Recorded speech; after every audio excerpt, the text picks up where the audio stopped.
भाइयों, हम आपके सामने कुछ ऐसे गारंटी लाए हैं जिनके बारे में अब आपको मैं बताऊंगी, जो हम 100% लागू करेंगे। ये मेरा वादा है आपको। महिलाओं को 1500 रुपए प्रति माह दिलवाया जाएगा। गैस का सिलेंडर 1000 रुपए का नहीं, 500 रुपए का आपको मिलेगा। आपके लिए 100 यूनिट बिजली माफ होंगे, सबके लिए 200 यूनिट बिजली बिल की हाफ होगी, मतलब आधी। हम मध्य प्रदेश में भी पुराना पेंशन लागू करेंगे। आपका दर्द हम समझते हैं, कर्मचारियों का दर्द हम समझते हैं। आप देखिए इन्होंने क्या नहीं किया। आर्मी में भी इन्होंने 4 साल का वो कर दिया है, कर्मचारियों का पेंशन कटवा दिया है। तो हम कह रहे हैं कि सरकारी कर्मचारी सारे सुन लें, पुरानी पेंशन लागू होगी। जो किसान कर्ज माफ करने का काम हमने शुरू किया था उसको पूरा करेंगे, और जो बचे हुए किसान हैं उनका ऋण माफ किया जाएगा। ये हमारी गारंटी है। नमस्कार, उम्मीद है आप लोग स्वस्थ और आनंद होंगे। प्रियंका गांधी के ऊपर मध्य प्रदेश में एक साथ 41 FIR दर्ज कर दी गई है। इस बात का पूरी तरीके से संकेत है कि मध्य प्रदेश की भारतीय जनता पार्टी सरकार और केंद्र की नरेंद्र मोदी सरकार प्रियंका गांधी से घबरा गई है। अभी कुछ दिन पहले प्रियंका गांधी की एक जनसभा हुई थी जबलपुर में, जहां बहुत ज़बरदस्त जनसैलाब उनको सुनने के लिए उमड़ा था, और उसमें उन्होंने 3 मुद्दे प्रमुखता से उठाए थे: बेरोजगारी का, महंगाई का और करप्शन का। ये मुद्दे उन्होंने उठाए थे और उसको सुनने के लिए बहुत ज़बरदस्त जनसैलाब उमड़ा था। उसी चीज़ को आगे बढ़ाते हुए एक वहाँ पर ठेकेदारों का संघ है मध्य प्रदेश में, जिसने वहाँ के जज को चिट्ठी लिखी कि यहाँ पर 50% कमीशन लिया जा रहा है और इससे हमें बचाइए। उस चिट्ठी को आधार बना करके प्रियंका गांधी ने करप्शन के मुद्दे को धार देने की कोशिश की, और उस चिट्ठी को आधार बना करके भारतीय जनता पार्टी के लोगों ने मध्य प्रदेश में 41 जगह प्रियंका गांधी और जो पुराने मुख्यमंत्री थे कमलनाथ और 2-3 और लोगों के खिलाफ 41 जगह एक साथ FIR दर्ज करा दी, जो कि भारतीय जनता पार्टी की बहुत पुरानी रीति रही है। इसके पीछे मोटे तौर पर कारण ये बताया गया कि इस तरीके से मुकदमों में उलझा करके प्रियंका गांधी की बाढ़ को रोका जा सकता है। अब बात को आगे शुरू करने के पहले एक चीज़ मैं और बताऊंगा, उसके बाद फिर और बात आगे करेंगे। इधर 2 काम हुए। एक तो जैसा मैंने बताया कि प्रियंका गांधी की जो पहली रैली हुई जिसमें भीषण जनसैलाब उमड़ा मध्य प्रदेश में, और उसके बाद जो राहुल गांधी की बढ़ती लोकप्रियता है, और अभी जैसा कि एक सर्वे आया है जिसमें लोगों ने देखा है कि राहुल गांधी के भाषण को सोशल मीडिया पर करीब 3 गुना लोगों ने सुना नरेंद्र मोदी की तुलना में, जबकि सोशल मीडिया पर राहुल गांधी के फॉलोअर्स बहुत कम है और नरेंद्र मोदी के फॉलोअर्स बहुत ज़्यादा है। उसके बावजूद राहुल गांधी को सुनने वालों नरेंद्र मोदी के सुनने वालों से करीब 3-4 गुना अधिक रहे।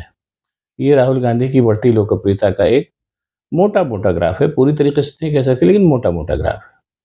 जाहिर सी बात है मध्य प्रदेश में राहुल गांधी भी आएंगे देर सवेर, और यहीं पर मैं ये बताना चाहूँगा कि राहुल गांधी के साथ भी यही खेल भारतीय जनता पार्टी ने खेला, और फिलहाल उस खेल में वो मात खा गई है।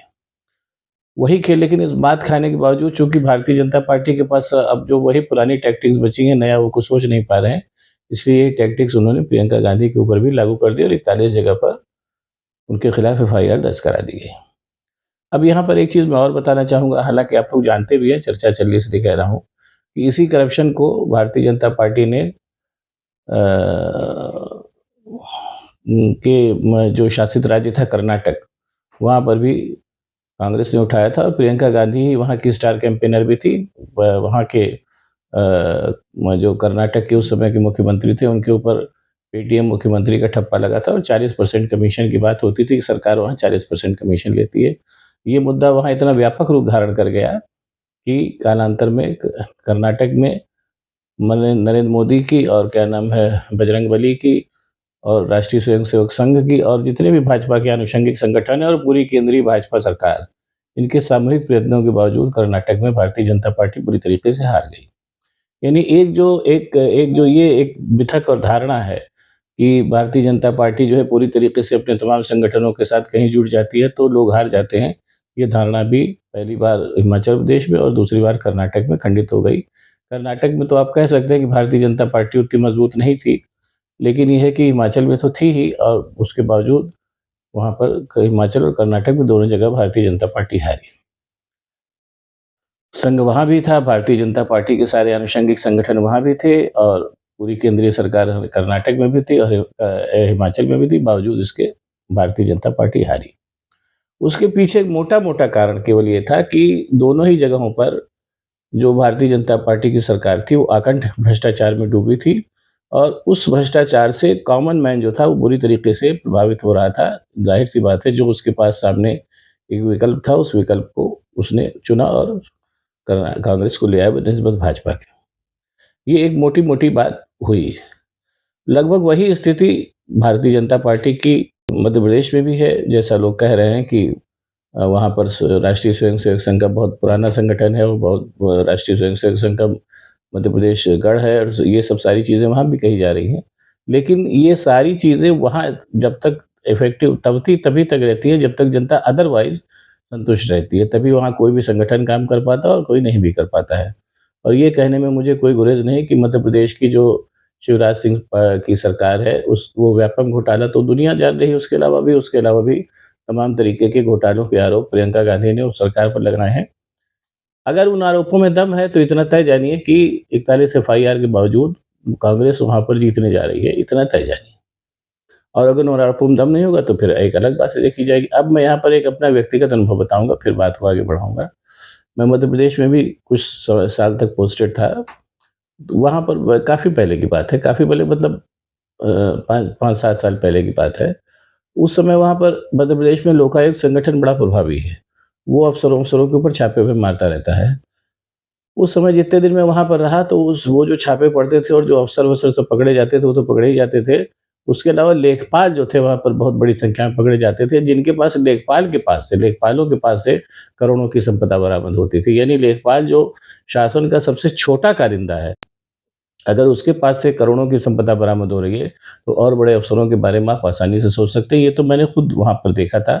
ज़ाहिर-सी बात है, 5-7 सालों में स्थितियाँ और क्या नाम है, बिगड़ी ही होंगी, सुधरने का कोई मतलब नहीं है। तो ये जो कुल मिला के मामला है, ये बता रहा है कि जो 41 जगह पर एक साथ एफआईआर की गई है, वो कहीं न कहीं से भारतीय जनता पार्टी की घबराहट को दर्शा रही है।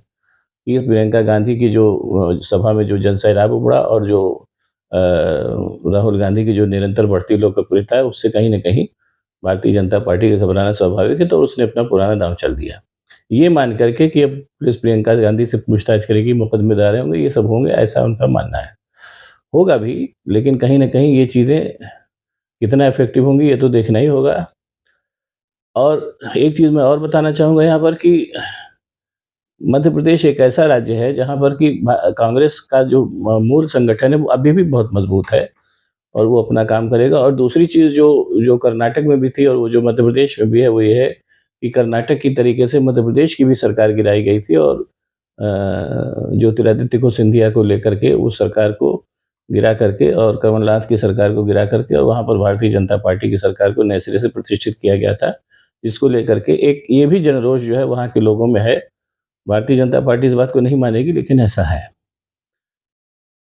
ये जनरोष भी अपना काम करेगा कि चुनी हुई सरकार को गिरा करके ज़बरदस्ती आप वहाँ आपने सरकार बैठाई। ये जनरोष जो है कर्नाटक में दिख चुका है, और महाराष्ट्र से भी खबरें आ रही हैं कि ये जनरोष वहाँ भी है। जब भी चुनाव होगा, तो महागठबंधन गठबंधन ही वहाँ चुनाव जीतेगा, और ज़ाहिर-सी बात है, अगर मध्य प्रदेश में भी यही हो जाता है, तो ये मान के चलिए कि अगला राज्य महाराष्ट्र होगा, जहाँ पर भारतीय जनता पार्टी की सरकार जाएगी। ये कुल मिलाकर के मध्य प्रदेश का सिनेरियो है, और इसमें भी कोई शक नहीं है कि मध्य प्रदेश में मतलब भूख से मरने वालों का और गरीबी का जो प्रतिशत है, वो बहुत ज़्यादा है।